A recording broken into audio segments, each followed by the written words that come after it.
Everybody, glad to have you with us. Great show today. We're going to be talking with Matt Stefan about his big win out on the Mississippi River that almost didn't happen. Did you see it?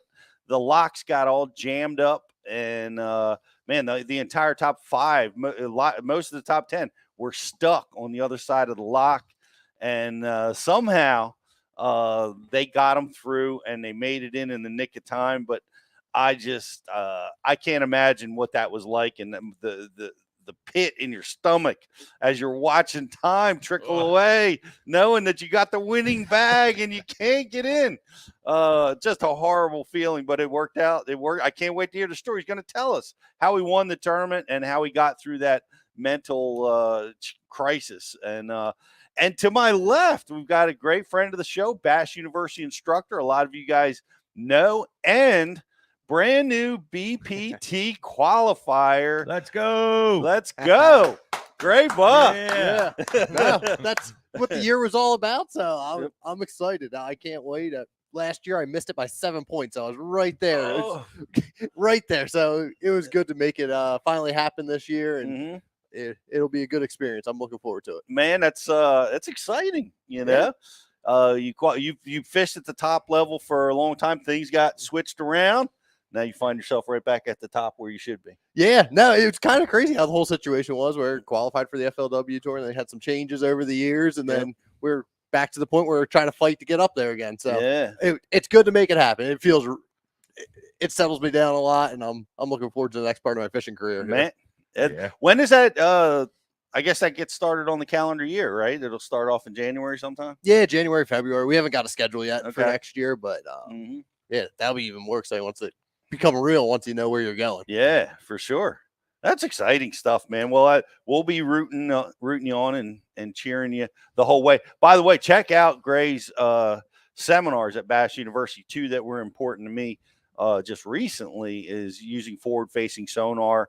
Did a nice seminar we filmed on Lake Ontario, as well as using the AquaView and forward-facing sonar to catch the big smallmouth, which I did successfully half of the time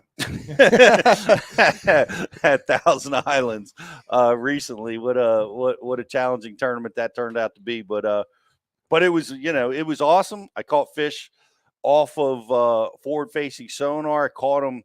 The AquaView played such a big role in my fishing up there from the lessons that you taught me.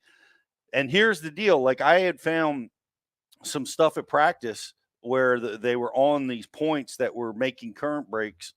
And I was catching them that way. Mm-hmm. But what I did with the AquaView was I scanned between the points.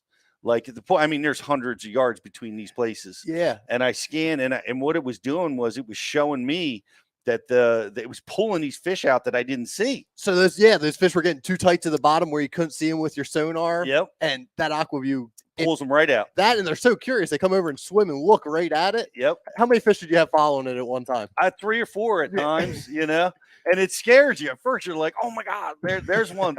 And then there's another one. It's like they team up on it. And but that's what it was, because the current has pushed for so many years on these rock faces and these points and edges that they almost make a vertical or even undercut portions. Mm-hmm. And you can't see them with your standard sonar, but you can see them with the camera, and it pulls them out. It really helped me catch a lot of, I had almost 22 pounds on day 2, which is decent. It's a solid, it's a good bag up there. And I wouldn't have caught it without that. Yeah. No, when you use that and your forward-facing sonar together, that in practice and the forward-facing in the tournament, it really lets you put the whole picture together and really understand what you're fishing in that area. Yeah. We actually got an image of the fish at St. Lawrence when the day that they wouldn't bite your stuff. They sent me this. That is exactly what it was like. They were looking at me. They were mocking me. That I could see them on the sonar, and I couldn't make them bite. I could see them visually with my Hobies, and they just, they were giving me the high fin. I should have jumped in. Yeah, I should have done something. But it was great. It was great having a wonderful second day anyway. And there's just so much going on. I want to give there's some shout outs that I want to give to Vegas. Ike and Ellie winning the New Jersey Nation tournament up on Merrill Creek. And I want to give a shout out to Jake Gluzak, who fished that tournament and took 3rd place, which he's fished 2 tournaments. Well done. 2 tournaments this year. He's got a 1st and a 3rd. So that's pretty good stuff. Maybe we can show an image of Jake wearing all of his Bass University garb, Rich, because he stole one of my jerseys. Repping. Part of the team. Yes, he's part of the team. So we're congratulations to him, and of course congratulations to Gray, who's going to be doing his things next year. I know, Riz, you had a big tournament. You were chasing the points in the BFLs up at Champlain, but the Mother Nature came and got you. Got me, completely duped me. So I've been, I have, I don't know, I guess about a dozen days total on Champlain, and I've really started to focus and learn up around the Canadian border, on both sides, on the Rouse's Point area and the Missisquoi area. And in practice for this one, I had them going. Like I had a good thing going on. I was on the right fish, seeing them, getting plenty of bites doing it, and I was fishing. So the times that I've gone up there, I go and I try to do the smallmouth thing, and they laugh at me, and I can't catch them, and whatever. And then I just go largemouth fishing. It's like, oh, I know how to do this. And Mother Nature, like you said, did a complete like 5 inches of rain. Just absolutely torched my program. I was flipping and pitching for the most part, catching them on a few different types of vegetation, and Mother Nature switched. We got a ton of rain on Thursday, and that flow didn't affect my water until Saturday. And when I got up to my starting area on Saturday morning, it was just as destroyed gets. Mud on Champlain. And this is crazy to me to even imagine that it could be like this on Champlain, but mud to the point where you drop your bait in the water and you can't see your bait. That's never on Champlain. I don't think I've ever seen that. Right? Well, ever. And where I was fishing. I was fishing up, up around the north end where there's some, there's some creeks and some rivers that feed in. Mm-hmm. And those rivers in my practice period, had not been affected by the push of the water yet. And when I got up there Saturday morning, they had been just completely just gone. And the wind also switched to it was probably 15 to 20 sustained out of the north. And you know how it gets on Champlain. That's pretty gnarly. And so that wind was really, really negatively affecting my offshore bite in that same area. I basically couldn't fish my fish, and scrambled, went smallmouth fishing, and my pretty much just waxed me from the back of the boat. And that's how it went down. So you were around them. I was around them when I made the adjustment. I was around them, and it's crazy. I'll give up his juice. I don't care. He was drop shotting a KAYAK Easy Shiner. Okay. And I was drop shotting with a just a regular drop shot worm, shad shaped worm. And I think the water just had that little bit of color that it normally doesn't. Even on the smallmouth stuff, it had a little bit of color. And I think that action of that tail, and combined with the, he had a good brown goby kind of colored looking one. And I'm guessing you didn't have one of those in your boat.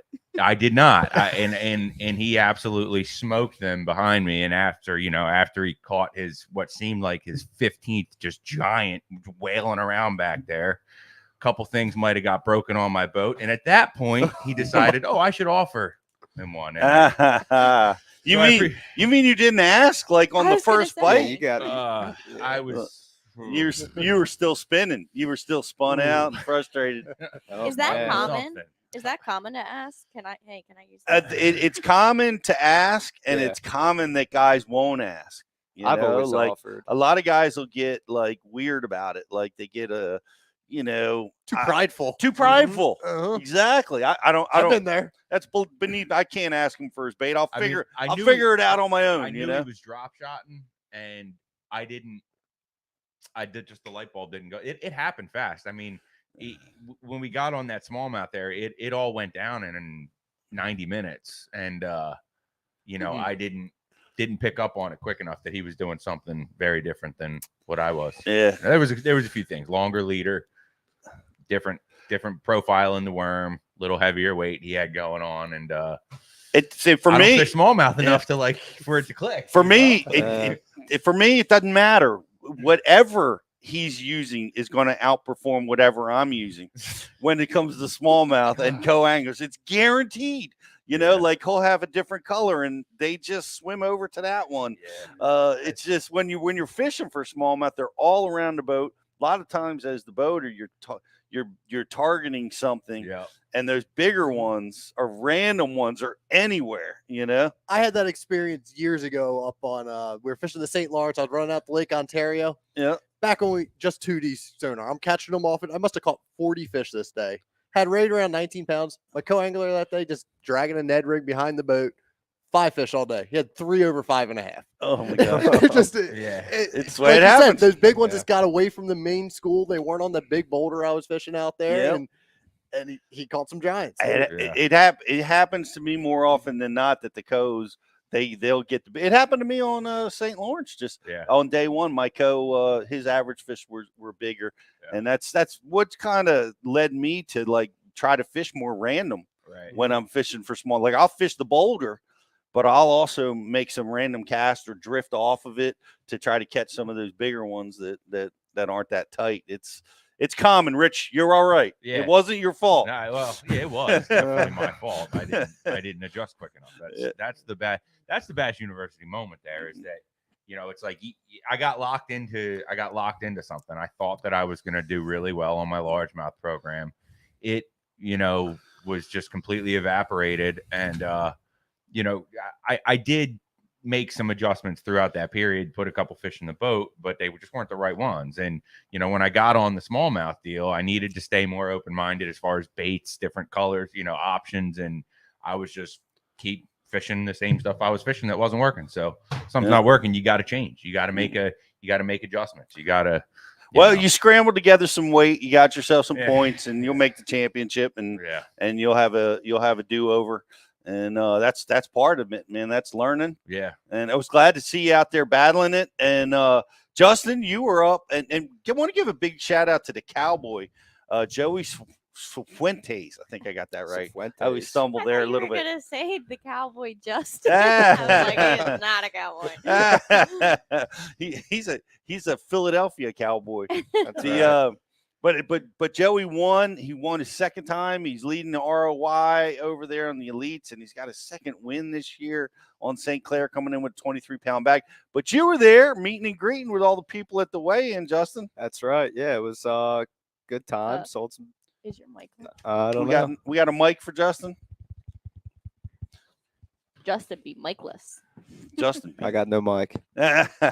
Well, we were glad to have you there. We saw so many people came up to the Bass University booth, and that was awesome. And we've got a bunch of new members in the Bass University program. We're glad to have you with us, probably watching today. And want to invite you to take advantage of some of the great content over at Bass University. One of which, just this week, Jay, speaking of another name that's fun and easy to say, Jay Secure It. That's right. You got it. I got it. Nailed it. I nailed it.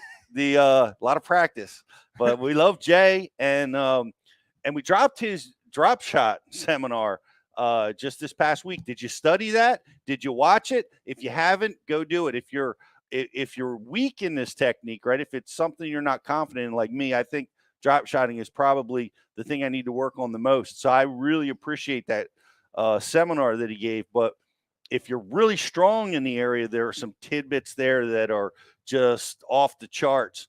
One of which I just want to point out, because he fishes a lot for smallmouth. He won on Lake Ontario recently, and he talks about the techniques. But one of the things he does is, like, talking about these random big smallmouth. Yep. One of his cool techniques for getting them is he throws it to target, right, and he'll wait just a few seconds, if the fish is going to get it, he's going to come get it. He'll give it about 10 seconds, a few shakes, twitches, watch that fish go over, react. If it doesn't get the bait, he doesn't reel it in, but he reels it in about 10 or 15 feet and drops it again. Yep, he reels it in bail. and drops it again, opens his bail. So he's trying to get that fish to chase and trigger, get another fish to trigger, or get one of those random giants that we were just talking about that's not tight on the habitat, getting one of those guys to go. So that's some pretty high level stuff. I like that. Yeah. You got to go check it out. That was just released on Bass University TV, as well as Todd Auten talking about the fluke, which is not talked about nearly enough. It's used a lot. It needs to be used a lot more. It definitely does need to be used a lot more. I watched that one this week as well, Pete, and to say my eyes are open on that bait is an understatement, because it's one of those things that I've experienced those co-angler beatdowns on. Is I have guys throwing a fluke behind me, catching them, and they'll catch them in waters that that I wouldn't expect it to really play, but it seems to work. And Todd really breaks down everything from A to Z on that fluke. He gives you the equation that you need to be successful with that tool in your hand. And part of fishing and learning new techniques is knowing that you have the right rod, the right reel, the right line size, right hook to at least get you started down the road of learning something new. And Todd does a really nice job breaking that down. So definitely go check that Elite angler Todd Auten. He's a killer. A little understated, a little quiet, a lot of doesn't make a big splash, but man, he is a killer on the water and has fished at the top level forever. We have Matt Stefan coming on, the winner of the Tackle Warehouse event on the Mississippi River. But we are brought to you by Tackle Direct over here at Bass University. And we're glad to be here. And we're also giving away some stuff, so pay attention. Our grand prize is coming. What's our grand prize today? Hobie eyewear sunglasses. We're giving away a pair of sunglasses? They are. Sweet. They're the ones that Jeff loves the most. They have like the flip they're great for prescriptions. Awesome. Excellent. Well, we're giving away a pair of Hobies. We used our Hobies, Jake and I, in our tournament this weekend. Jake was using it because the water's clear, and that Sightmaster Plus lens was invaluable. I love it. I absolutely love it. I wear the Sightmaster in the Everglades frame, and it's the best. It is the best. I was pointing out the bluegill as we were getting ready to take off, and Jake's like, I can't. What are you talking about, Dad? And I'm like, I looked at him. I'm like, get your glasses on. And he put his glasses on, and then he's like, oh, there's one, there's one, there's one. Aquarium all of a sudden. Yeah, all of a sudden the whole world opened up, So we're glad to have that. If you're watching on any of the social platforms, like and share the feed. We're going to be giving away a great prize, custom waterwood crankbaits. Amazing crankbaits, extremely well built with shapes and actions that really, really catch them. A lot of these shapes come from the old school Carolina crankbait kings, and the craftsmen at Waterwood are building some amazing weapons. We're going to be giving those away. So like and share the feed right now. If you're not a subscriber, get it. This is the off season for a lot of people. Now's the time to learn. Now's the time to get after whatever technique it is that's going to help your fishing be a little bit better. It's a great time to do it right now. We've got the Blow Up Bonanza. I keep wanting to say topwater. It's the Blow Up Bonanza thing going on right now. And that's for annual subscribers at Bass U. And it's $1 for 30 days if you just want to try it out. But Blow Up Bonanza, brother. It's going to help you. Guys, we're going to take a quick commercial break, and we're going to be right back with the champ, Matt Stefan, right after this. I'm Pete Gluzek, the Dean of the Bass University, and we're excited to partner with Waterwood Baits and showcase their innovative handmade approach to making amazing lures. Hey guys, this is Elite Series Pro Todd Auten here. Just wanted to tell you a little bit about the company Waterwood and their crankbaits and topwaters they're building. They're high quality baits. They're made from a marupa wood that's, grows in the rainforest in Brazil. It's 1.5 in all the Waterwood baits because of the wood will be a staple in my arsenal from here on out. I love it. Spotted bass. It's got the old Waterwood. What's going on? It's Riz here from the Bass University, and I am excited to welcome in Waterwood custom baits to the Bass U family. These are custom handmade baits in the South rainforest of Brazil They're made of Marupa Pedra wood. It's extremely dense, it's resistant, but it's also really buoyant. They're made of quality components with a 100% guarantee. They're made for tournament anglers to get it done when the money is on the line. Guys, that was like my second cast with this bait. That's a waterwood custom bait. These things are handmade in the rainforest south of Brazil. And I mean, as you can see right here, it's a fish catching bait. It's got the front hook. That means they wanted it. This bait's, it's running really true. It throws really well. Guys, check them out at waterwoodcustombaits.com.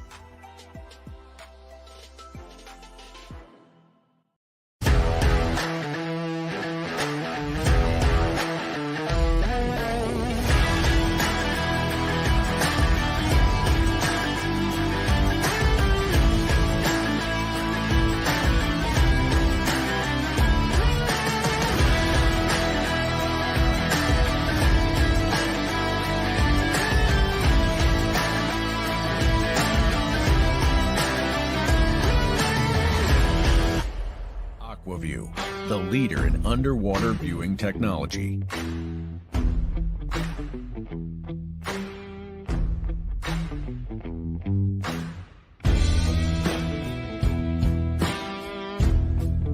Find what you are looking for. Catch more fish. Have more fun. AquaView. Seeing is believing. Why do you love catching fishing rods? I'm truly losing less fish. Is the sensitivity of the rod. That they're made right here in North Carolina in the USA. Strongest, lightest rod, 100% made here in Sanford, North Carolina. From the drop shot rod to the flipping stick. Every rod has a purpose to it, and I rely on them all the time when I'm out doing a tournament. Durability in the John Cruz Worming series, the counterbalancing in the handle. It's the only rod I found that can withstand my hook set. Boom goes the dynamite. On the water not spent fishing is a moment wasted. That's why Minn Kota and Humminbird have joined forces to bring you the One Boat Network. Products that communicate and integrate to help you take full command of your boat. Born from our commitment to making the most advanced fishing gear even better by making it work together. The One Boat Network will help you find, get to, stay on, and catch more fish.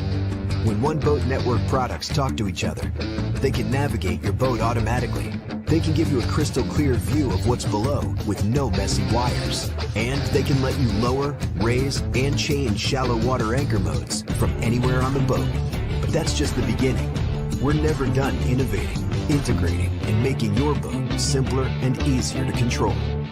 All so you can make every second on the water count.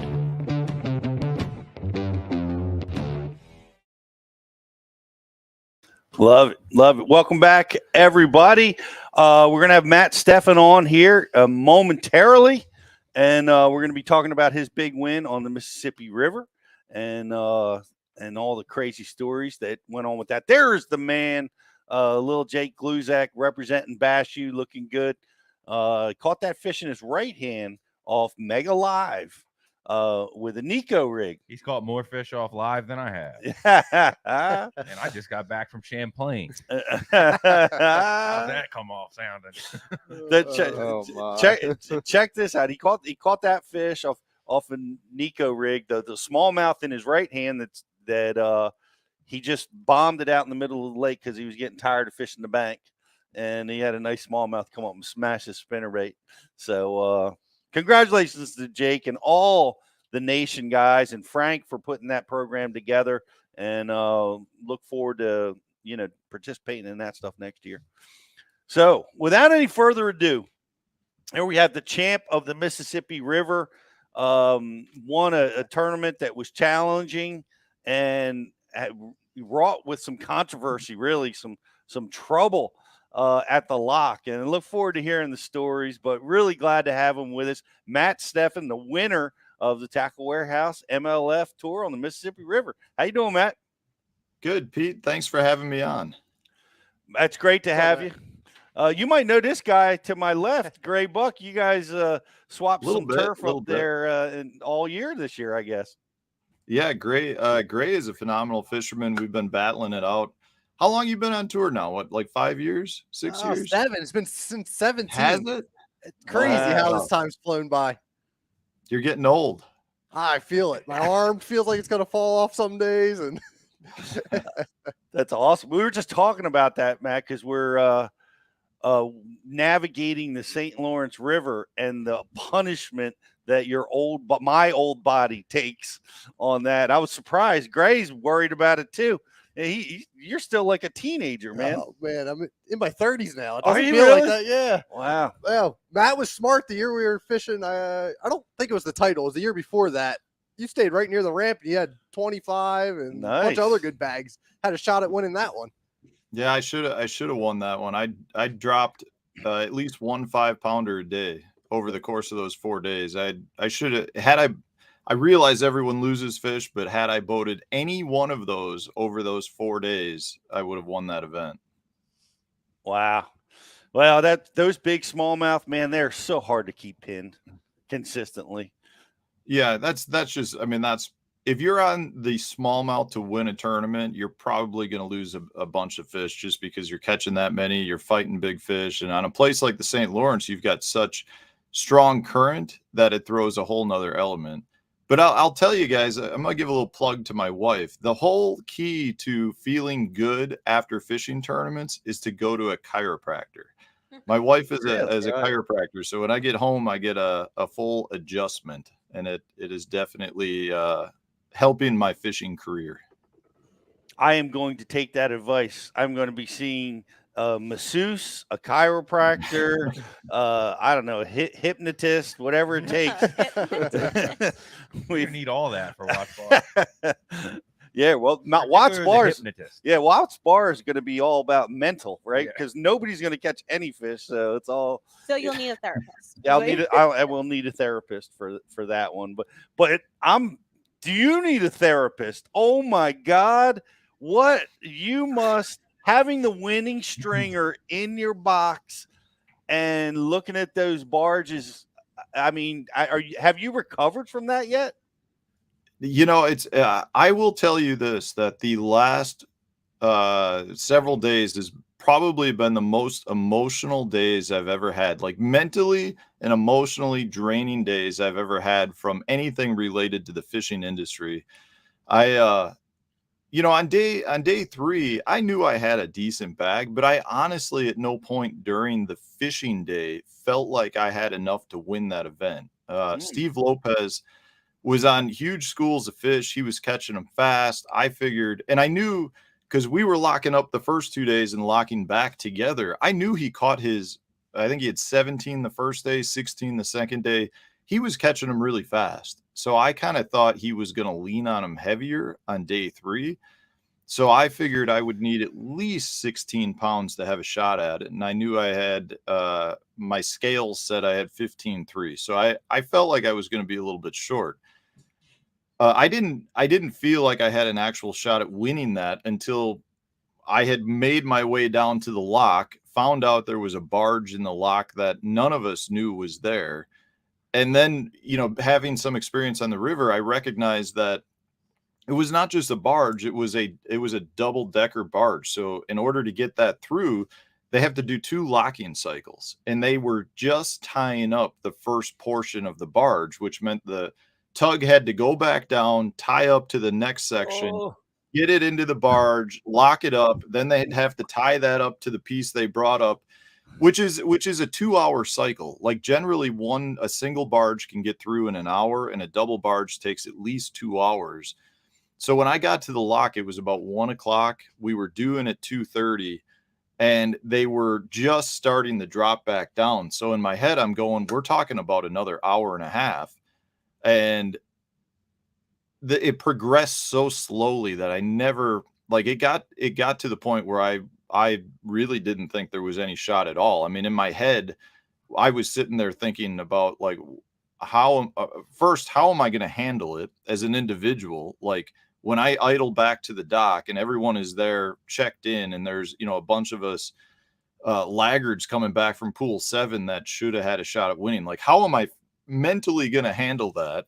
Right. And then the second part was, how am I going to explain it to my family? Like, I had the tournament was only a couple hours from my house, so I had a lot of family and friends there, and it was like, I might be able to handle it myself, but I'm going to have so many other individuals that I feel like I'd have to owe an explanation to, that it was really very, very difficult and emotional on the water. So at about 1:15, Steve Lopez, who was leading that event, came to the lock. I mean, at this point now, the boats are just kind of gathering around the lock, because you knew there was actually another barge coming from upstream, and we knew there was only going to be one opportunity if we got it. So none of the anglers wanted to leave the lock, because if we got a shot at locking through, you had to be in it, because if you weren't in that, the other barge would get precedence. So Steve came up to me and he asked me, he said, "What do you have?"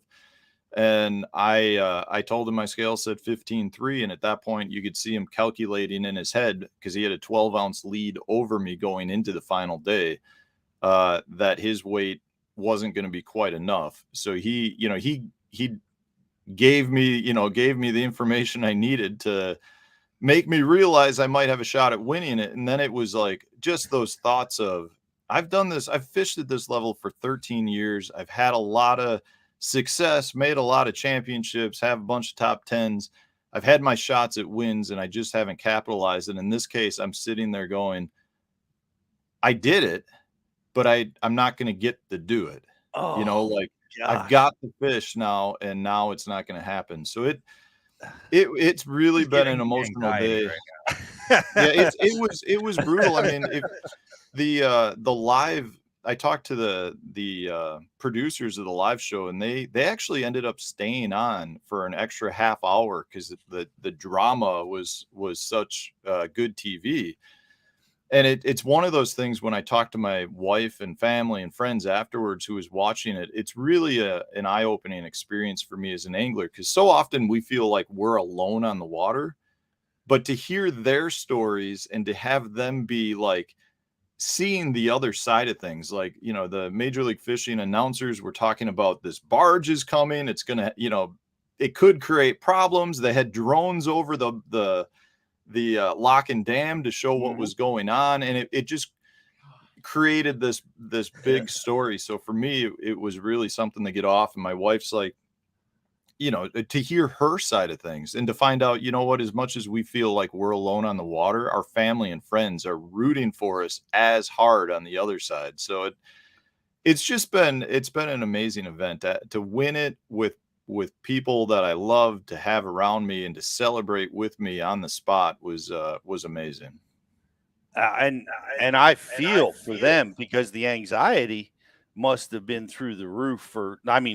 Now you just, it's almost like you did not want that information at the moment you got it. You're like, oh my gosh, I have a chance to win now, where I didn't think so. So now the barge's pressure is even mounting greater.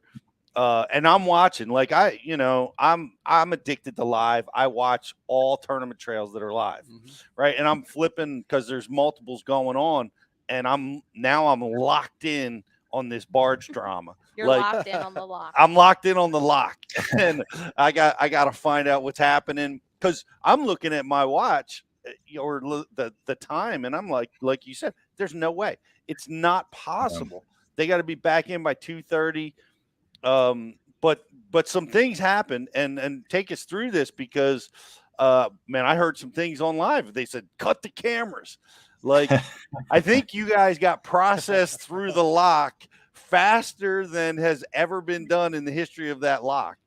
So first and foremost, I'm just going to state, I don't know what locking guidelines the lock masters have to follow, right? Like, I don't know what the actual process is, but I can tell you they did a phenomenal job in getting us through. It was the fastest lock cycle I've ever been on. But they actually did a great job with directing us. So, I don't want people to think it was unsafe. It was not unsafe by any means. We had the barge pulling out. The barge was, far enough to the point where they were allowed to let us in.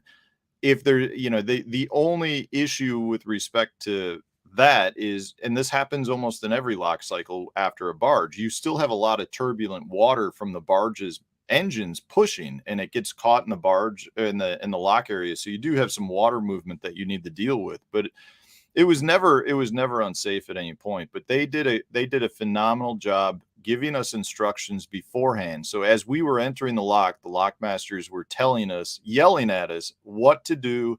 You know, if we wanted to get through, do this, do this, do this.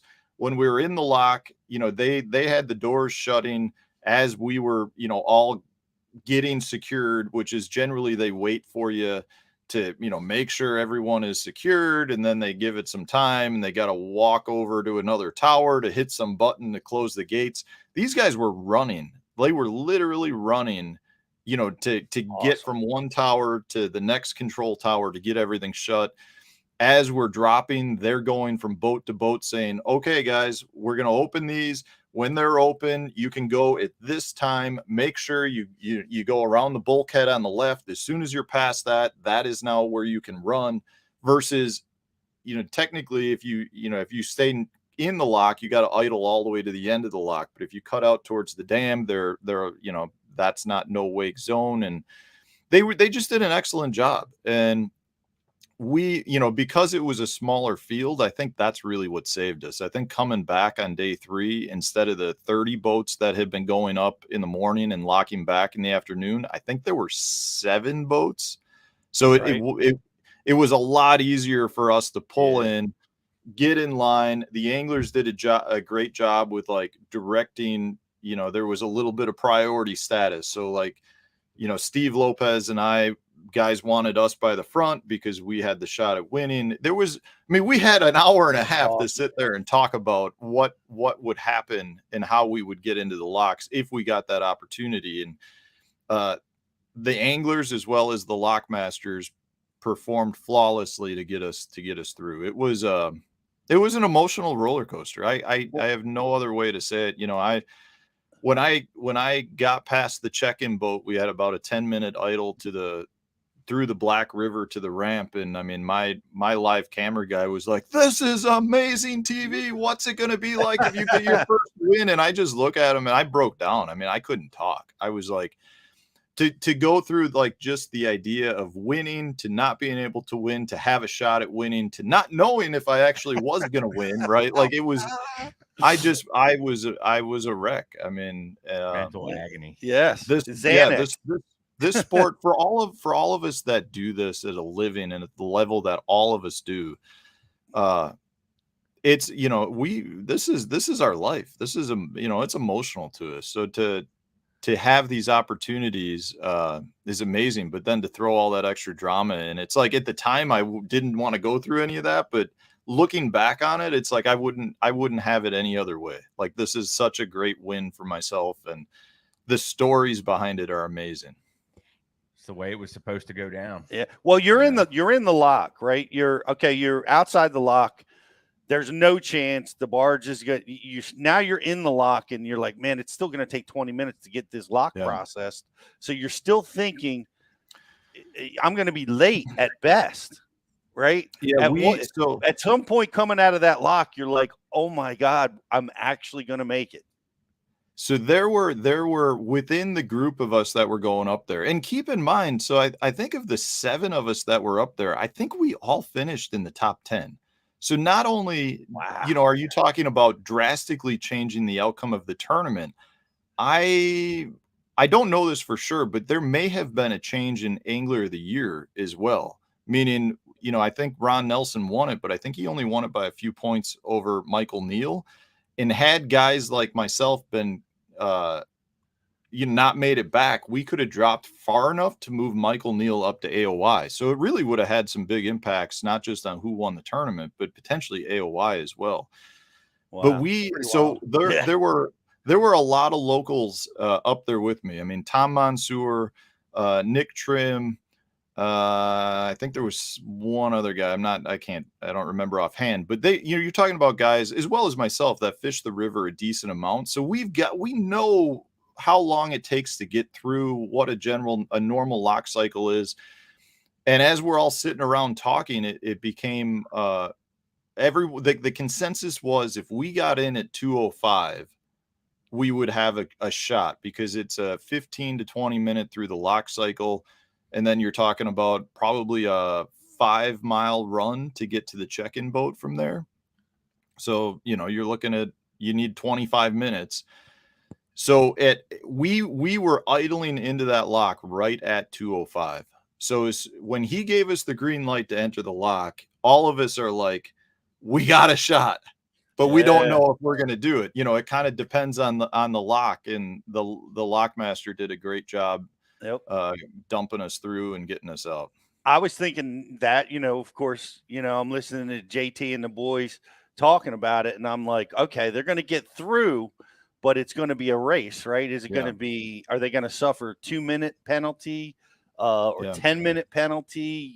What's that going to look like? Yeah. How much time did you have when you checked in? Were you like 30 seconds? Were you a minute? No, they dumped us through that lock in about 10 minutes. So I actually got back with like, this is going to sound like we had a ton of time. It was like 6 minutes. Yeah. So it was just the bridge.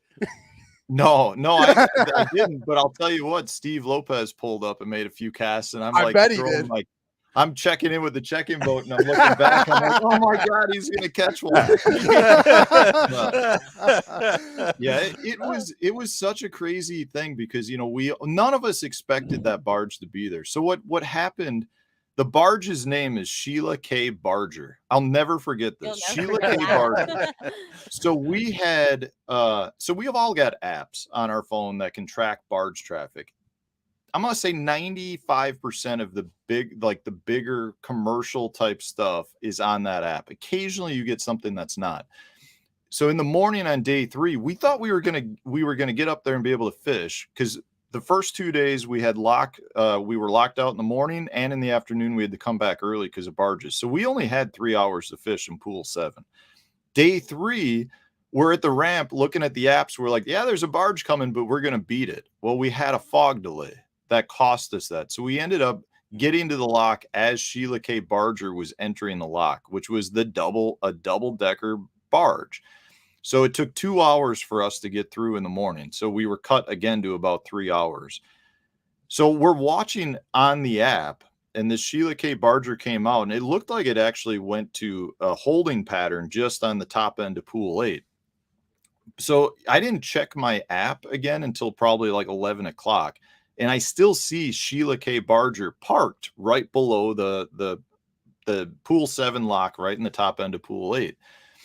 So I saw, when I started really checking the app a lot, I never saw that barge really moving from like noonish till when I got there, which was a little bit before noon. Well, what ended up happening, and I realized this when it came back through, is Sheila K. Barger in the morning went down, unloaded one of the 6 containers, because when she went down, they were all floating real low. When she came back up, one of the containers was floating. You could tell it was empty. It was 10 feet higher than the other ones. And it went down in the morning, unloaded, and then came back up. So by the time I was checking my app, it was still sitting below the pool 8, but it had gone down, unloaded, and now was coming back up to pool 7. And that's what happened. We all knew on our app that Sheila K. Barger was down on pool 8. We just assumed it was going to go further down the Mississippi, and in fact it did something probably right in La Crosse, turned around, came right back, and caught us as it was coming back up. So it was on the app. I think we just didn't realize that it was the same one that caught us in the morning. So I've got it out for Sheila. Sheila and I do not get along right now. I know. I'm sitting there thinking to myself, are you mad at Sheila, or is Sheila your best girl? I don't know. Well, and that's the thing too. When you sit and analyze it from the backside, I think I'm mad at Sheila. Yeah, I would be too. I think pulling that move, going down just a little bit, 45 minutes. I'm sorry. We lost you there for a second, Matt. You froze up when we were. Sorry, I was helping Sheila over here. Yeah, I was saying maybe Sheila actually helped me, because had she not been locking back, we probably could have gotten to fish for another 30 minutes, maybe even a little bit more in pool 7, in which case maybe Steve would have caught a fish and upgraded and beat me. you know, it's just one of those things in hindsight. Maybe I should give Sheila a big kiss. I don't know. But I'm just not happy with her because right now she caused me a lot of stress. Well, that was an amazing experience. So full of drama that man, it just got to make that win even more sweet. But you know, let's dive in a little bit Bash University style. Man, this pool is amazing. In 3 hours, you won the tournament. I mean, talk to me about pool 7. What makes that special, and why were so many of the top 10 up there? Yeah, well, I think I don't have the 100% answer to this, but when I break it down, the reason I think it was such a big player in this event is because we had extremely low water. This was the lowest I've ever fished the Mississippi River. And we had a crazy high spring. We had huge snow melt. So we had the month of April and early May was just extreme flooding, which actually caused a lot of big sandbars to be formed around some of the melts of some of the chutes that feed a lot of the backwaters. But the low water that we had with those sandbars that were new on several of the pools blocked off flow to the backwaters completely. For example, if you went down to pool 9, there was only one chute in the whole Minnesota slough area that had any water coming through it at all. So there was a lot of stagnant backwater. But when you're looking at all 3 pools, and I fished all 3 in practice, pool 7 it's the highest of the 3. So from that standpoint, it's not quite. It has a little bit less of a drought issue, I guess you could say. You know, the water's not quite as low as some of the bigger, longer pools. Meaning, you go down to pool 9, it's 30 some miles long. There's a lot more fall at the top end of pool 9 than there is on pool 7, where you're only talking about a 10-mile long pool. Most of the pool as well is Lake Onalaska, which is a much wider area. It's just not as affected by the falling water as much. But in my opinion, what ended up happening, because there was such little flow coming through the backwater chutes, the 2 biggest players were going to be the main river channel, which had some current. That, you know, if you were looking to fish current, the main river had the current. And then you're looking at the bottom ends of the pools where you had more lake-like fishing. And I think pool 7 really came into play because a lot of those fish that generally are in those backwater chutes that didn't go to the main river came back to the lake, and they grouped up pretty good. So there were some good schools of fish to be found. And if you look at the guys in the top 10, all of us had groups of fish. Now, I'm not going to sit here and say I had a group where I could make one cast and catch my fish, but I had a quarter-mile stretch of grass that the fish were using. I just had to kind of pick one off here and there, and I was getting bit probably every 20 minutes, maybe every 30 minutes, but the quality of fish I was catching were, for the most part, 3 pounds or better. That's so fast to be able to catch them was awesome, and you needed that. Were you in pool 7? No, I stayed in pool 8. I was afraid of the whole locking situation with having the BPT on the line. Yeah. I wasn't not making it because of that. I knew I was going to figure out 8, and I spent all 3 days of practice doing that. Yeah, that was smart because I heard Sheila's a real meanie. She's a meanie. I agree with Gray. My intention going there was not to fit. I didn't want to lock. My first day of practice I spent in pool 9 because pool 9 has especially with low water, you tend to find fish grouped up much better on pool 9. So, you know, like the old Mississippi River days, on all 3 pools, you could pull into an area. If it had a school, you could catch a ton of fish without ever moving the boat. Pool 7 and pool 8 are not that way anymore. But pool 9, you can still find those little honey holes where you can catch 30, 40 fish on 50 casts. And generally those aren't like winning fish, but those are like 2 to 2.5 pound fish. And going there, similar to Gray, you know, I was in 5th place in points. I went there with the idea that if I could catch 11 pounds a day, I was making BPT. And I spent the first day on 9 thinking if I could run some of my history where I've had schools of fish, that could be the type of thing where I could run down, lock through in the morning, catch them real fast, lock back up, and fish pool 8. I never found that on pool 9. I will say I got on really good wing dam bite for smallmouth, which several of the guys did actually do pretty well doing. But there wasn't enough of it for me to want to put my whole BPT chances on chasing smallmouth on the main river, because they can be here today, gone tomorrow. Like, I didn't want to do that, and I had no backup plan. The second day of practice I spent on pool 8, and it was terrible. Like, that's my favorite pool, is pool 8, and it was terrible. There was so much traffic. That place has had so many like national championship type events over the past month that those fish have just been beaten on. And because day 2 was so bad on pool 8, I went up to pool 7 on day 3, and I found one area that had some grass, where I caught 2 fish that were like 2 1/4 to 3 pounds, shook off a bunch more being 5 or 6. But again, it was the stretch I fished, but it wasn't like one spot. I fished a long stretch, shook them off.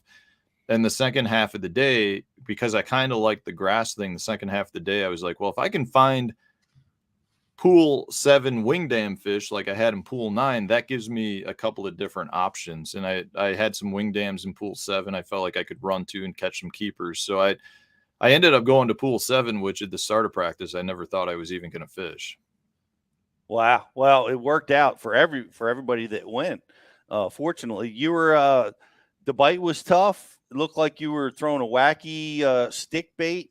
Was that true through the whole week, or was that just on the final day? Yeah, no, I caught 13 of the 15 weigh-in fish were on a 5-inch max scent, the Berkeley General. Okay. And a couple of color didn't seem to matter that much. I went with green pumpkin when the sun was out, and when it was darker conditions, I was throwing a black and blue or a purple. And then the other 2 fish I had were on a Big Reaction Innovations Vixen topwater bait. We had this day 2, we had some bad storms move through, and I could not fish the grass effectively. So I jumped out to the main river channel and got on my wing dams, and I ended up catching a 3.5 pound smallmouth, and nice. I got a big largemouth on it a little later on. But it was pretty much straight wacky rig. I got to tell you, I mean, one of the things with respect to the pressure, and this I kind of figured out on pool 9 the first day of practice. I was in a backwater area that's set up really similar to the area I fished on pool 7, where it was a bunch of eelgrass with a bunch of holes within the eelgrass that were probably the size of my boat. Gin clear water, like, it's been a productive area in the past for me. But I was throwing a swim jig, going through these areas, not getting bit. But the first couple big holes I came to after throwing multiple casts with a swim jig through it, I'd see 2 or 3 bass swim off. Not giants, but like 2-pounders. And they had no interest at all in that swim jig. The third hole I came to, I put the swim jig down, threw a wacky rig in there, and got bit. The next hole did the same thing, got bit. So I had one little area in pool 9, I guess, where I did have a few largemouth, but they were not big largemouth. But that clued me into, maybe these fish are so pressured they're not really chasing that well. I need to slow down. On pool 8, the few bites I had were actually on the wacky rig in the Stoddard area. There's some good kind of grass lines in that area, but it wasn't enough bites to excite me. And then when I got up to pool 7, I was feeling good with the wacky rig, which is not something I generally do on the river. Like, generally you're more power fishing out there. But I do feel like that was a huge key for me, is that slowing down, those fish just were not super aggressive. Yeah, I'm reading a comment. You mentioned it, but there was 448 boats in I guess one of the high school championships on that system just before you got there. You had a question about the Vixen, Rich. Yeah, I was wondering what makes the Vixen such a unique and effective topwater bait, do you think? Yeah, I think it's got a different sound to it. So the one I was throwing is one of the old school ones. I still really like the new ones as well. But there is a hardcore following. Gray, you go back to the Mississippi, take notes here. There is a hardcore following of local guys that love to throw the pearl-colored, not pearl, the bone-colored Vixen out on the river. It just seems like that is the color that's the deal. I don't know what it is specifically, other than it does have a unique sound to it, and it seems to draw, in my opinion, it draws the fish up from a little deeper water. And when you're talking river fishing, you've got more off-colored water, you've got more current. You really got to let the fish know that bait's coming, because they've got a much smaller strike zone. And there's something about that vixen, it draws them up. It really, really gets them fired up. Tell me, now we're using generals. You're dealing with current, you're dealing with grass. What's your hook? Are you weighting your bait? Is it weightless? What kind of line are you braid to a leader? I'm assuming. Take us through your whole setup. So the grass that I was fishing was not currented itself. The outside edge had current flow on it, and I did catch some fish on the outside edge, but a lot of the fish were in little indents in the eelgrass, or little holes maybe 10 feet inside of the grass line. But presentation was huge. So I did use just a finesse wide gap hook is the hook that I chose. It was a size 1, so it was pretty small. And I had a lot of people ask me why I wasn't throwing a bigger hook. And the reality was I could fish it through the grass cleaner with a smaller hook. Now, keep in mind, there's so much eelgrass that if I had a bigger hook, the eelgrass would ball up more within the gap of the hook. So when I go to snap it, and it was really crisp eelgrass, if it had 5 or 6 strands, I couldn't clear the bait and continue to fish it. With that smaller hook, I'd get maybe 1, maybe 2 strands of eelgrass, and I could snap the rod quick, and it would bust free, so I could continue to fish it. So the small hook was key. The other key was presentation. So because I was fishing really specific casts, we did have some instances where we had some pretty good wind. So I had to position my boat to keep the cast in front of me, to keep the bow from happening in my line. Because if I had a bow, the bait was getting pulled into the eelgrass and not being able to be presented to the fish properly. So I had to position my boat on several days specifically to allow me to fish pretty much straight in front of the boat. I did add on day 2, when we had the storms and the wind, I did add a 1/32 ounce nail weight not to the ends, but to right, where the hook gap was, just to get it to fall just a little bit more. Okay. The other thing that I did do too a little bit was I would position the hook. I didn't want to add weight because I wasn't getting bit as good with the weight. It seemed like they really wanted a slow fall.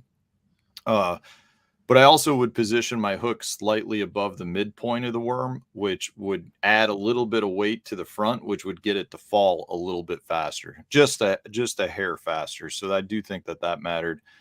And then the last thing was kind of figuring out, each day was a little different. Like the first day they would bite it like at the very bottom of the fall. Day 2, they almost wanted it dead sticked in place. And day 3, they wanted it to hit the bottom, and then I'd have to like work it, give it a couple of rod pops, and then they'd hit it. So each day it took me a little while to figure out how they wanted it, but it definitely was different all 3 days. No forward-facing sonar playing a role in this. I did catch 2 fish using the forward-facing sonar. One the first 2 days. I was looking around. If I got to, there were a few areas where you'd get a little bit of a clearing and you could scan around a little bit. I had one day where I was reeling my bait through the clearing, and I'm scanning around looking, and I saw a fish follow my bait, at which point I flipped it right back out there and caught that fish. And then I had one where I could see him swimming around. There was an opening that was probably 30 feet wide, and there was one clump right in the middle, and I scanned it, and you could see him swimming around that, and I did catch that fish. But it was not a huge player for me. I got a question from Team No Fish on our IM board, and it seems like you might have made the decision to try to win this event right out of the gate by going to pool 7. But was there at any point did you have to make that choice? Like, if I'm going to win this tournament, if I'm going to make the BPT, I've got to go for it. Was that right out of the gate, or did something happen during the tournament which caused you to get up to pool 7? No, my practice was so bad. And, Gray can probably attest to this. We talked at the registration meeting, and I was a wreck. Like I was not happy at all with my practice. my thought process going up to pool 7 and trying to play safe with the locks was I was going to go up, catch a limit. Hopefully that limit would be 10 to 12 pounds and probably lock back down. What happened was that spot was a lot better than I thought. I didn't catch that many more fish, but with my first 5 fish, I had 14 pounds. And then the only reason I didn't lock yet is it was like 11:30 and there were no barges coming. So I'm like, I can fish till at least noon. And I went like 20 minutes later. I had one small fish within that batch, like a 2.2 or something. And my next bite was a 3.2 or a 3.5 or something. It called me up to the weight that I had. And, at noon, I'm sitting there with 16.5 pounds on the Mississippi River. That time of year is a really good bag. So I'm like, there is no reason for me to fish. But it did make me think as I'm coming, I'm driving back to the locking through going, I might have a shot here because I made one quick pass, caught 16.5 pounds, did it in a couple hours. I think I might really be able to do it. So at that point, that's where mindset changed. But my true goal for that event was to make sure I didn't do anything stupid like I've been known to do in the past that would potentially cost me a BPT invite. Understood. And great question, Team No Fish. Josh and Jadalon, I guess that's how you say that. I want to ask his question because I'm clearly after this event you're suffering with PTSD. There's got to be, right, post-traumatic stress syndrome. You work with a sports psychologist. Has he mapped out the rest of the year to try to save you and help you recover from this? Dude, I feel like I have a huge weight taken off my shoulder. Like I feel so I'm just in a happy place at this point. My career has been full ups and downs, but right now as a whole, like I feel like I'm in such a good place. I got the win that I feel like justifies my entire career. Yes. I finished third. I actually had a shot at AOI. I was leading AOI after the first day, which really surprised me. So to win the event, I feel like I didn't let that slip. I feel like, Ron Nelson and Michael Neal they had good second days, so they were able to reclaim a bunch of points. But I qualified for BPT, so I'm excited to kind of see what that has to offer. I really don't know what that even means at this point yet, right? Like I don't know if that means people are going to throw crap at me or if that just means I'm going to be fishing different tournaments. But in either case, I know that it's going to be better for my personal brand. I've got a YouTube channel that continues to grow and has done really well. I've started a tackle company, Core Tackle, that's doing extremely well. So for me and my personal brand, like I am in such a good, happy place with respect to the fishing industry. And like, honestly, I like a couple of years ago, I didn't have that, right? Like I felt like, and I do still feel like tournament fishing is on a downhill slide. Like from a career standpoint, I don't think it's that easy to make a full-time living just through tournaments. But I do feel like for me right now, I've got a lot of different things going on and I wouldn't change any of it. Man, that's a great spot. The two of you sitting in the catbird seat. You guys got a room together next year? I don't know. You got somebody? I don't, Gray. I could definitely see it happening. I don't even know. I got to look at like the rosters and everything. But yeah, if you're looking for something, I'm all about renting houses. Yeah, me too. That'd be perfect. We'll have to figure that out. Yeah, man. Awesome. Look at that. Pete hooking us up. Connections being made at Master TV. That'll be great because then you guys will have to come on the show as roommates somewhere out on the road. Yeah. Well, man, what a great spot to be. Congratulations again on an amazing win and tolerating Sheila and everything that you had to do to get this dub and the vindication, as you said, you were quoted that getting that W, getting it right before you made it into the BPT tour.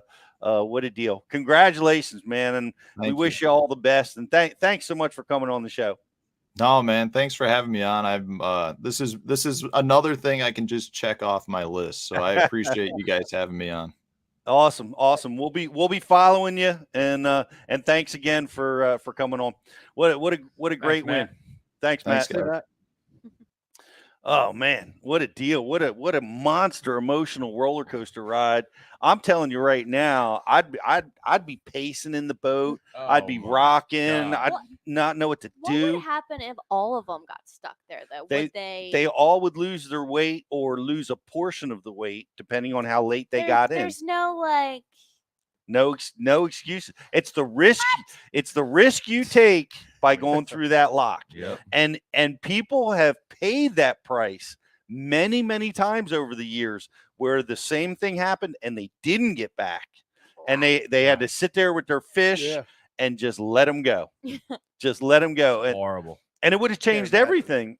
I can't imagine that feeling. Like, would he have failed to qualify for the BPT? No, he was in a good spot. He still would have made it. Yeah, because I was coming into it in 6th, and I think he was in 5th. Okay. But he had like a 50-point lead on me. Yeah. And from there to like 9th, where the last or 8th was the last guy to get in, it was like 100 points. So top 50, he had it wrapped up. He was more than good. But to win something like that, yeah, that's $100,000. You know what I mean? yeah, that's a life-changing deal right there to get that trophy and have Yeah. that on your resume. And like you said, that momentum now, he'll have that much more going into the BPT next year. Seriously. But there was what 7 of the top 10 would have been gone, right? So there would be a new winner, there would be new top finishers. But like I said, it could have gone so many different ways because JT and the guys covering this they did a great job because I was glued to it because you're going through all the math. Like, okay, if they get through the lock and they're 2 minutes late, they get a 2-pound penalty each. If they're 5 minutes late, it's a 5-pound penalty. So you're looking at their weights, you're looking at the scores, you're trying to do the math, or because the lock technically takes longer than that. You would expect them to be late. Oh, wow. And if they're over 15 minutes late, they lose everything. So you can't get any weight after that. So there was a lot of ramifications from that. That's but insane. That there's no like oopsie. Wait, the next one. Yep. It wasn't your fault. It was Sheila's fault. So we're gonna let you guys come and weigh in. The same thing, Jocelyn. It's interesting because the same thing happened like on Lake Champlain where Rich just fished. The wind can blow. I was late.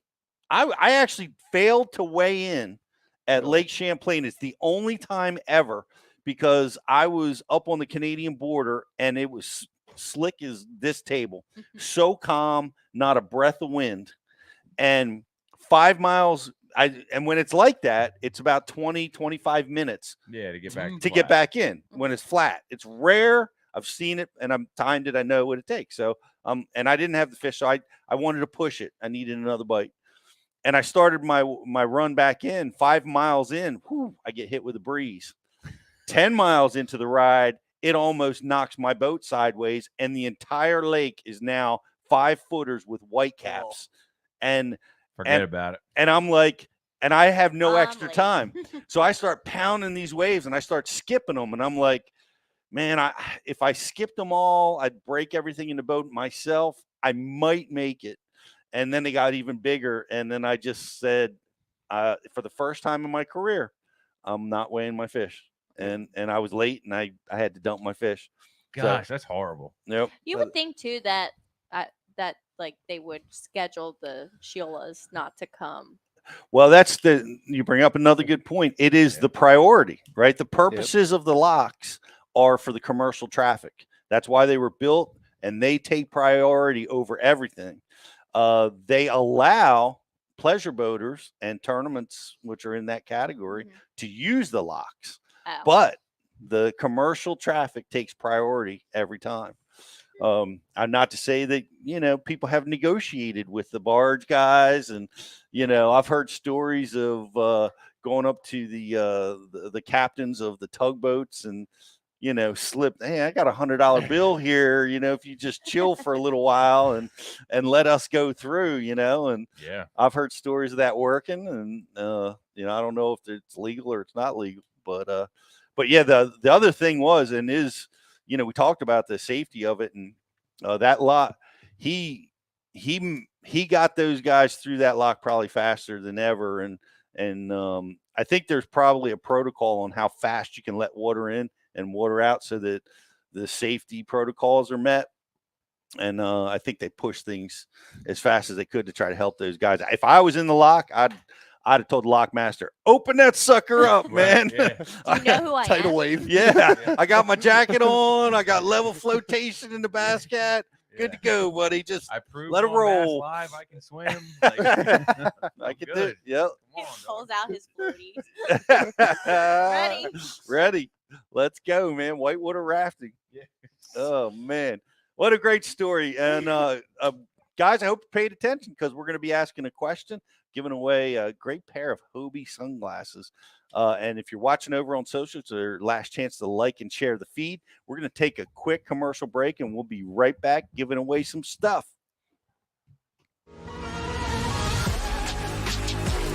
Cortland Line Master Braid, America's premium super braided fishing line.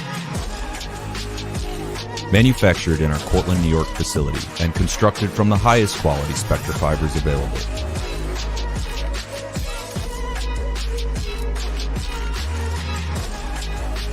Cortland Line Company, made in America since 1915.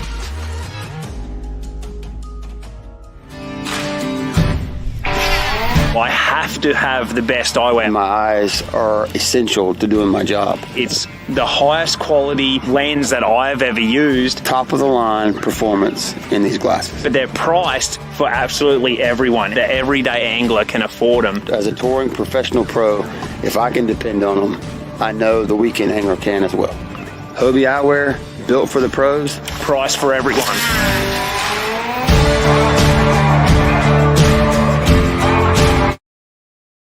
I'm Pete Gluzek, the Dean of the Bass University, and we're excited to partner with Waterwood Baits and showcase their innovative handmade approach to making amazing lures. Hey guys, this is Elite Series Pro Todd Alton here. Just wanted to tell you a little bit about the company Waterwood and their crankbaits and topwaters they're building. They're high quality baits. They're made from a marupa wood that's, grows in the rainforest in Brazil. It's 1.5 in all the Waterwood baits because of the wood will be a staple in my arsenal from here on out. I love it. Spotted bass. It's got the old Waterwood.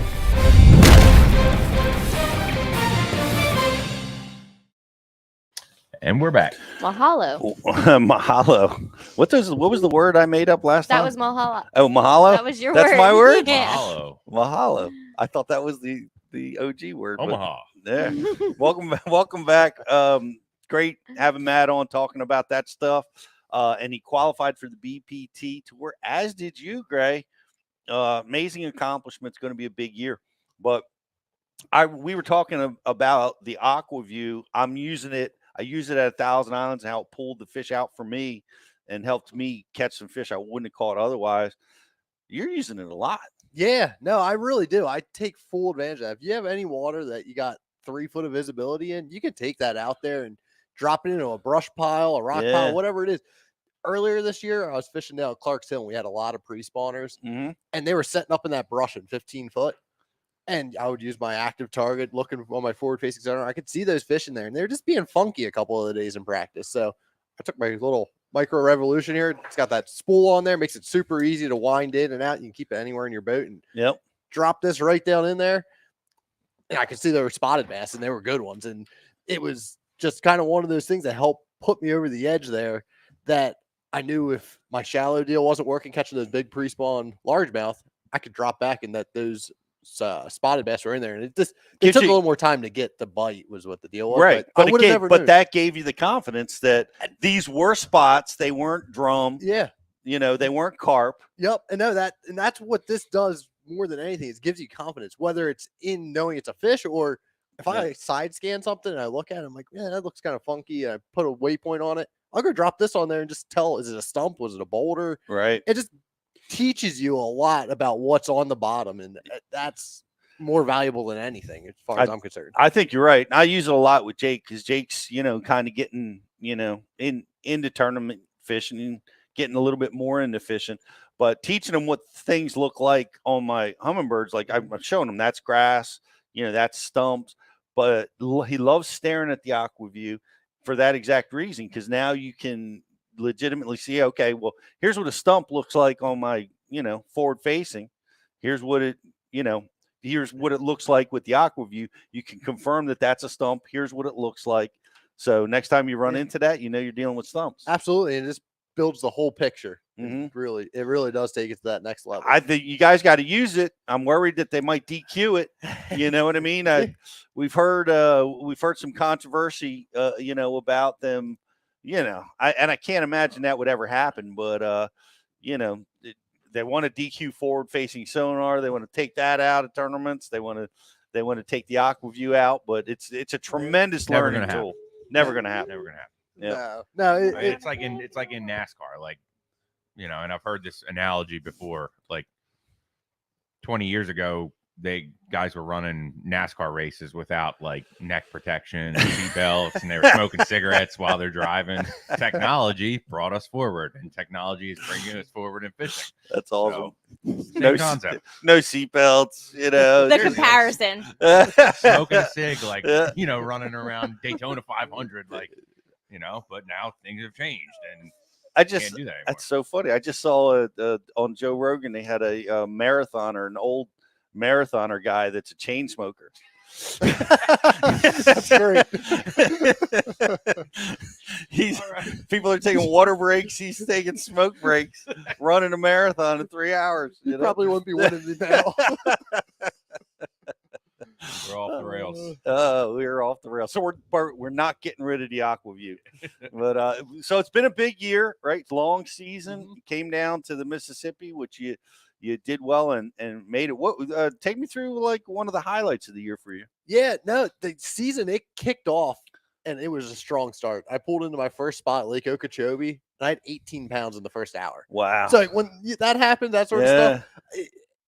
You just know it's going to be set up. Yeah, no, I pulled in there and I took it was a Z-Man diesel minnow. It's a 5-inch swim bait. Okay. I start rolling this through these dead cattails, and they were spawning on them. There were pre-spawners in there, and I was fishing this one little section. David Walker was just up from me, and he was leading after day one. So like we just found this group of them that were just big ones. They were all set up. So like that was one of the highlights to get the year started. Yeah. And each tournament I had, there was just like a key moment in it, and that was what put me over the top. So Clark's Hill was the second tournament. And this one was kind of a funny way to think about it. But on a wacky rig, I skipped it up next to these willow trees. And I was actually looking at this little buck on a bed. I reeled down, set the hook, and I had it was like a 7-pounder. It was a giant. Holy smokes. And I didn't catch this fish. It started peeling my drag off. It swam through every willow tree that was in there. I opened my bail. I'm trying to get this thing. But it keyed me into that shallow deal was really going on. Mm-hmm. So then the next 2 days, I ended up catching a couple fours up in these shallow willows, and I was paying a little more attention. I was giving a little more beef behind them, like yanking them away from that stuff. But it just that one. Where do we go next? Eufaula out in Oklahoma. I found one little key backwater. I was sharing it with Cody Spetz. Both of us were crushing him that week. He ended up top 10, and I think I came in like 13th. And solid. It's amazing. It's just like how little things that you pick up on throughout the year really help put you over the top. A Z-Man jackhammer. Everybody throws a jackhammer at this point, but this bait, every tournament I was weighing fish on it, I believe, except for Clark's Hill. That was the only one that it didn't play a huge role. Okeechobee, I crushed them on this bait besides that diesel minnow when I was fishing a little more open water. Mm-hmm. We were just at the Mississippi River. You got broke off by a giant at Okeechobee, didn't you? Yeah. Was that on a jackhammer? It was. Sorry to bring that up. I just remember talking to you about that. That was one of my tougher tournaments this year, and it could have been my best one of the year with what I had hooked. Yeah. It hit me right next to the boat, and I ran to the back of the boat trying to hit the button or do anything with this thing.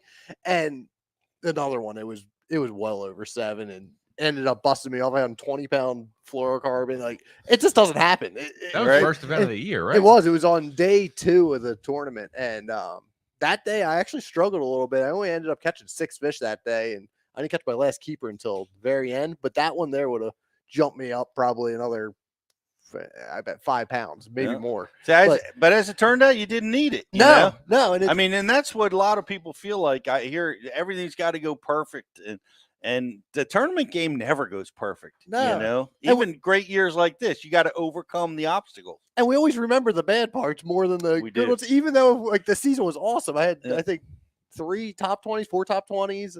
And wow, it was just like everything was great. But that Z-Man, that Razor Shad on there, this trailer, it's so underrated. It fishes a lot like the Yamamoto one, Lake Fork makes one like it. But being a last deck, if I go through 2 of these in a day, it's because I absolutely murdered the fish. Right. You can't rip it off the little perch that was snapping it. Headwinds everywhere. And it's got that tight wiggle. It skips well. It's my favorite setup.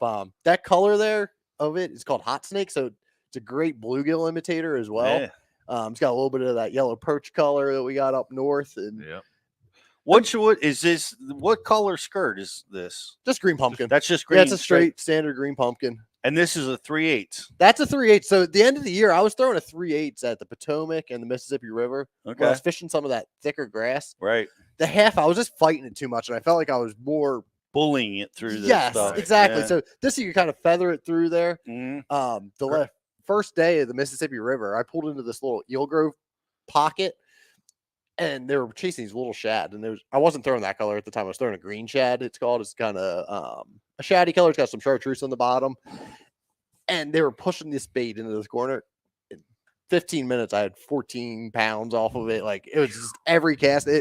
I'm working on the YouTube video. I didn't realize it happened as fast as it actually did in real time. Yeah. It was awesome. It was fun to do. And this is actually the exact bait I caught the last one of the year. It was a 4-pounder. I want to hear that story again. Yeah. So it's like one of those things where like, it doesn't make sense, but something's telling me. Yeah. No. So same thing. Mississippi River, day 3. I fished this one little eelgrass cove, caught all my fish day 1, day 2 out of it. Day 3, I had 4 fish. And I was sick at looking at this pocket. I sat there for hours at this point, and I made a move.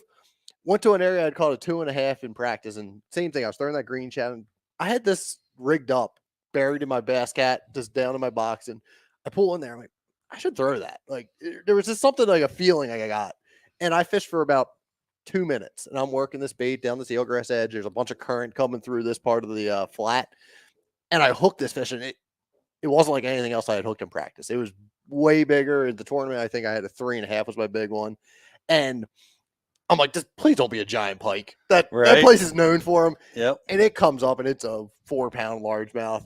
I get it in, I flip it into the boat, and at that point, I knew I flipped it. I boat flipped it.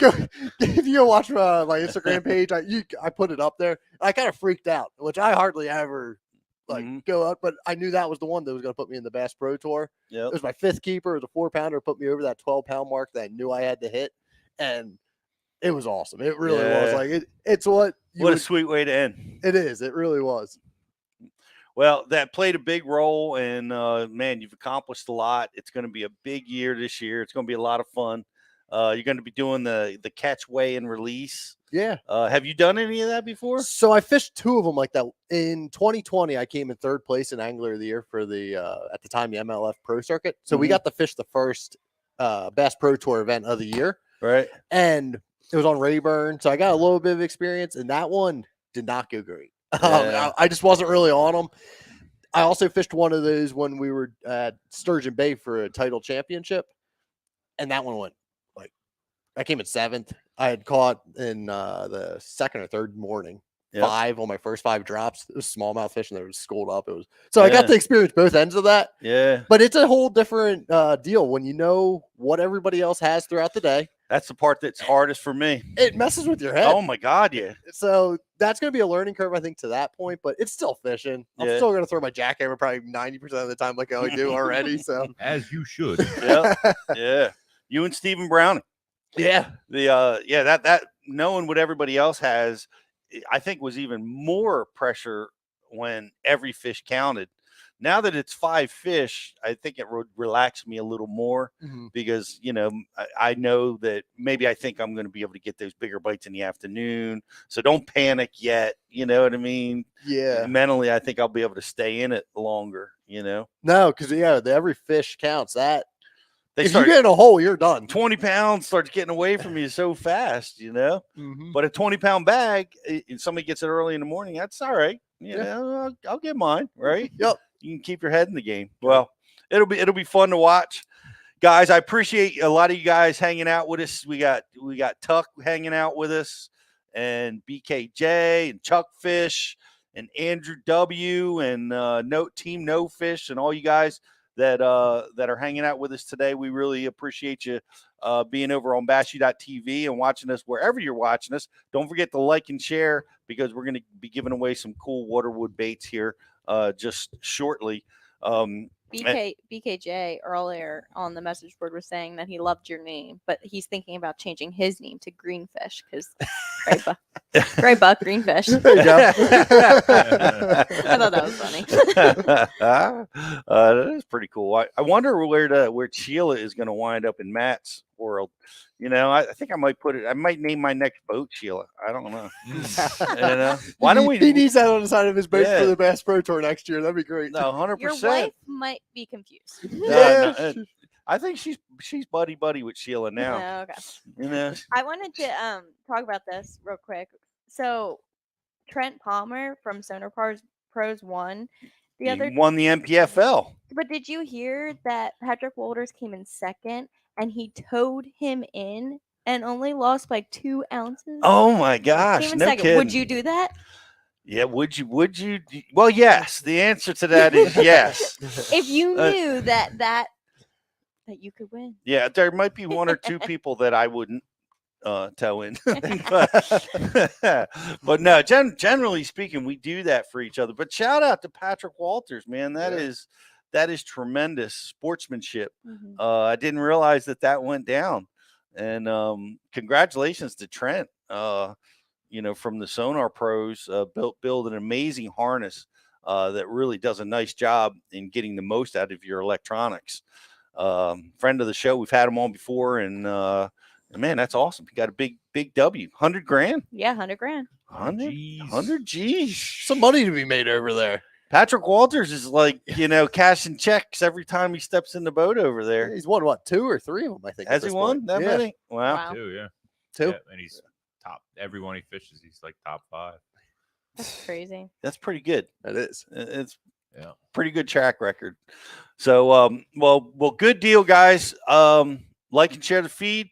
Rich, you got a trivia question ready to go for, or a grand prize question? Let's just rename that to our grand prize question. I keep calling it trivia. Today's trivia question, grand prize trivia question are Matt's keys to success up on the Mississippi River. One of his keys to success was a wacky rig. He mentioned the 3 primary colors that he was throwing at the Mississippi River. I need to know all 3 colors and which situations he was throwing them in. So he said, I was throwing one in this situation, the others in this situation. Wow. I need to know all 3. I could only remember 2. I would not get this question. I missed the other one. Can I win? I think I remember. Here, write it down. We'll give you a bonus prize. We gotta add the situation. Need to know the colors and the applications of why he chose them. Okay. Do we have a like and share winner? We sure do. Like and share is Tucker Wolney. Thanks for liking and sharing, Tucker. Thanks for watching us over on social. Guys, if you haven't signed up, it's the Blow Up Bonanza. We're giving away a cool topwater prize pack for annual subscribers. And, of course, we always have a great opportunity to check it out. If you've not been part of Bass University, $1 gives you 30 days of access and check it all out. We've got some really cool stuff coming. I know we talked about Shakurit's drop shot seminar. If you haven't watched it, you got to go back and watch it, as well as the Fluke seminar. And now we have too many pages, Josh, because I told you that was going to happen. I got to flip through 20 pages because I need giant print. But Anyway, well, we've got Salzman, one of our favorites, one of the fan favorites. Ryan Salzman gives a seminar about he calls it proficient, Riz. Being a proficient angler. And Ryan just has a really awesome way of breaking stuff down, and he's a really excellent teacher. The seminar that I'm really interested in, we filmed with old Bob Downey recently at the Minn Kota press event, and Bob talks about the Nico rig, Nico. I call it Nico rig. I know it's got a couple different names. Rapala. It's like, yeah, it's like that. Everybody called the West Coast guys all call it Neko, the Neko thing. Anyway, I call it the Nico. I'm a huge advocate of this style of fishing, and I'm teaching Jake. Jake's getting really good at it, and I'm really interested in Bob's tips and techniques. Maybe there's something there that I haven't thought of before. Really looking forward to seeing that. All that's going to be released this week on Bass U TV. So study up. We're going to be talking about it on the next live show. There's a nice fish catch in that Bob Downey Nico rig seminar. Pretty good stuff there. I learned a couple things. Yeah, they were fishing in pretty sweet water up there. Riz, do we got a winner? We got a winner. Paulie Batters is the Paulie. What up, Paulie? Paulie. How's the bay fishing, bro? What's the answer? The answer is black and blue. Was green pumpkin, black and blue, and purple, and it's green pumpkin when the sun was out. Yep. Purple. He was rotating the purple and black and blue when darker conditions. I did not hear the purple. Yep. I did hear the size of the 1/0 super finesse hook, or the one. Number one. Yeah. That was sneaky. That is. Being able to get through that grass. Good tip for the grass for sure. Yeah, that was good stuff. Guys, do we have anything else? Any UFO reportings? No? See Sasquatch recently? Not recently. Not recently? Nothing? Well, guys, thanks for watching. We really appreciate you being here. Congratulations to Vegas Iconelli for winning the nation tournament, and Jake for placing. That was really awesome. I think Jake is now really excited. I think you're going to see him competing in the whole season next year. He's hooked on fishing. He's awesome. He's hooked on fishing, and we're having a lot of fun doing it. We are going to be at the Elites. Mm-hmm. Come by and see us for what do we have? Champlain coming up. Stop by and see Riz at Champlain and St. Lawrence. And St. Lawrence. I'm going to be in New York for the last 2 weeks of August. There's not a bad deal. You taking your boat? I'm going to. Oh, nice. Yeah. That'll be a good 2 weeks then. Yeah. I am going to be in Thousand Islands, and I didn't realize this, but Jake's birthday is the Elite Tournament week. The week we always go away. We're going to both be there. We'll both be there. Heck yeah. But here's the problem. Guys. What am I going to do? I don't like to fish. I don't want to be on the water while the guys are competing. Yeah. But it's my son's 14th birthday. We vacation there every year that exact week for his birthday, and these boys got to go fish. I don't know what to do. Is the lake in play for the Elites? It is. Then just go fish anywhere other than the lake. That's what everybody go fish the river. Yeah, guys, we are staying in Alex Bay. We are going to fish everything within 5 miles of Alex Bay. Let you guys know that straight up. That's what we're going to do. Now you got a clear conscience. One place. Pete's going to have like a wig on. If there was one place I wouldn't be worried about it, it might be the St. Lawrence, because there's so many fish there. Yeah, and it's so big. If you get around 5 pounders, you just got to leave. Only catch 3 pounders. I don't know. Yeah, tell that to a group of 14-year-olds. Oh, the big one. We got to leave these. They're too big. Make sure you bring them into the house and you fillet them. And when the elite guys say, "Don't worry, we only kept the small ones." Oh my gosh! So this might be the first vacation that Jake's gonna fish probably the whole time and not want to go tubing. I know it's been mostly tubing. Yeah. A little bit of fishing mixed in, but what a great place to vacation, and we're really excited awesome. about it. You'll be able to follow, trail some of the guys. I think we're going to go to. I'd like to go to the weigh-in. That'll make the trip one day. That much cooler for Jake and his buddies. Yeah, that the pros are going to be out there and they're going to be fishing the same waters. And, you know, stomping all over their schools. It'll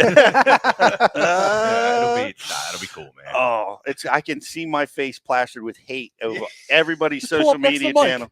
Yeah, he won't mind, right? He knows you. Hey, Mike, you mind if we fish here with you? Oh man, I'm gonna get darts thrown at my face. It's gonna be Chuck full of Fish hate. said Black Lake is very close to St. Lawrence. Okay. Black Lake. Well, we may visit there, guys. We're looking forward to that. Thanks so much for watching. Look for new releases this week at Bass U TV. They're amazing, and we will see everybody